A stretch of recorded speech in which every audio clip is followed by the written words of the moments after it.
अपने ही लोगों को क्यों नहीं समझा रहे हैं पावर स्टार पवन सिंह। नमस्कार, मैं किशन कुमार हूं। चारों तरफ भोजपुरी इंडस्ट्री में विवाद ही विवाद दिख रहा है।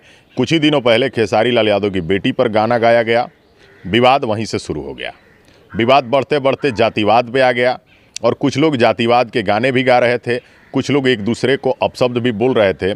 इसी बीच पवन सिंह के करीबी भी भाई साहब कहाँ पीछे रहने वाले थे। खुद को पवन सिंह का भाई बताने वाले ऋतिक सिंह, जो कि एक कलाकार जाने जाते हैं, उन्होंने भी एक घटिया गाना गा ही दिया। और वो गाना घटिया इसलिए है क्योंकि इसमें भी अहिरान और बबुआन वाली बात हुई है। आप स्क्रीन पर पोस्टर देख सकते हैं, बबुआन नचई हैं।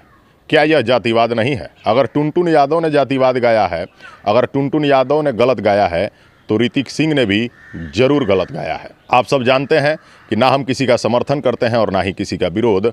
अच्छा करने वाले की तारीफ और गलत करने वाले का हमेशा निंदा करते हैं। पवन सिंह के इन करीबियों ने फिर से बबुआन वाले गाने गा करके जातिवाद पर एक फिर से नया मुहर लगा दिया है।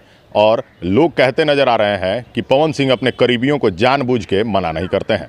ऋतिक सिंह को पवन सिंह के कई वीडियो एल्बम में देखा गया है और ऋतिक सिंह हमेशा पवन सिंह के इर्द गिर्द नजर आते हैं।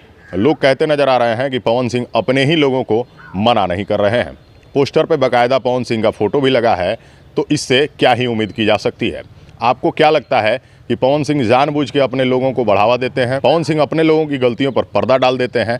आपको जो भी लगता है कमेंट करके ज़रूर बताइएगा, क्योंकि जातिवाद और लड़कियों के नाम से गाने कोई भी करेगा उसकी निंदा जरूर होगी, चाहे वो कोई नया कलाकार हो, चाहे बहुत बड़े सुपरस्टार पवन सिंह। वीडियो कैसी लगी कमेंट करके ज़रूर बताइएगा। अगली वीडियो में दिखाते हैं कुछ और, तब तक के लिए नमस्कार।